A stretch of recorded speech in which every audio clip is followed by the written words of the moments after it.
Greetings, theists and non-theists. I am the Atheist Paladin. Christopher L. is a person I know him for a while. He's one of the few Christians I actually like on YouTube, but every once in a while, he surprises me and shocks me. Now, he's no fundamentalist. He's not one of these extreme off-the-end radical Christians. You'd say he would be a moderate Christian. I mean, if you watch this guy, you know he's a big huggable teddy bear. But every once in a while, his Christianity makes him say the most horrendous of things. Now he's portraying secularism as some sort of evil against Christianity. Christianity in America today thrives and prospers precisely because of secularism. I don't know what it is with Christians. They hate secularism. They hate it to its bones. And yet the very reason they prosper today, why they have all these shows on TV, is precisely because of secularism. So I'm not getting this.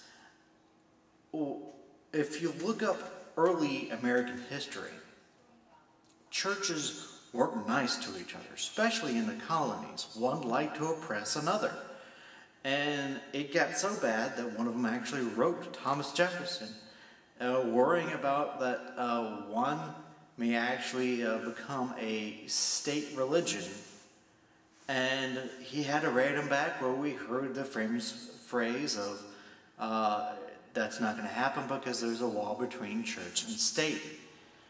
And that's the essential doctrine of secularism. It's not the enemy of religion. It's supposed to be a doctrine of complete and total neutrality. That's why religion prospers. It's because it's not about persecution. It's not about enacting these laws. I mean, you can get any law enacted as long as you can demonstrate that there is a substantive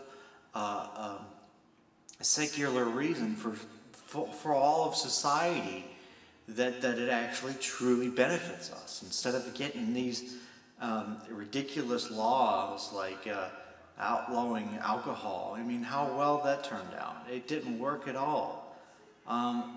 Let people decide what is the finer points of their religion, what is right and wrong within their own hearts. I mean, isn't denying secularism denying a tenet of what most Christians considered basic, such as free will?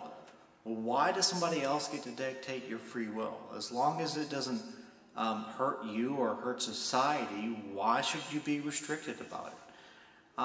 You know, I understand how you can object to abortion and how you make all these claims against it. But if that's something that you believe that's not a part of your Christianity, that is forbidden in your Christianity, shouldn't you give everyone else the same consideration? If they're doing it, then they're not a part of what your brand of Christianity is, and let them be at that. I mean, it's not like saying, it's not like doing the exact same thing that you're claiming to do and ironically doing yourself. They're not forcing you to believe anything.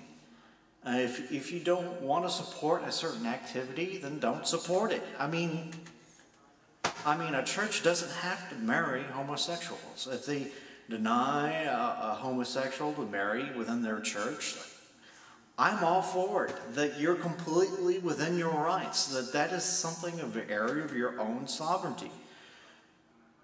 But then going to say that nobody, no same-sex couples can get married anywhere within the confines of the United States, I mean, I have to ask, who do you think you are?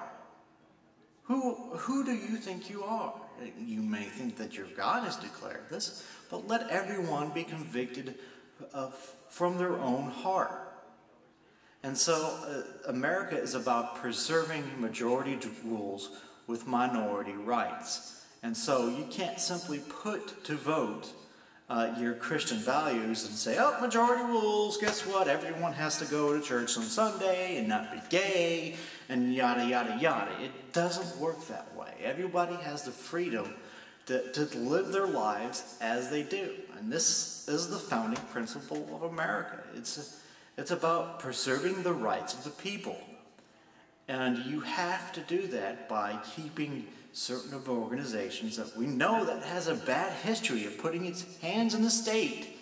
Yeah, just look up the Crusades. It was declared by the Vatican, and yet all these countries and states had to go into it because they didn't have a separation. It was something that you did, that you followed the church. I mean, let everyone bow in their knee to their prospective God as they believe. What is wrong with that? And that's what secularism allows. If you don't believe in a God, that's fine. If you believe in a God, fine. If you believe Jesus Christ is the Son of God and he died for your sins, that's fine. And if you believe Muhammad was Allah's prophet, that's fine. That's all supposed to be fine within America, but you enjoy your freedoms because of this, not in spite of it. Your Christianity is not reduced. So that's my rant, and dogs interrupted me, but peace, take care.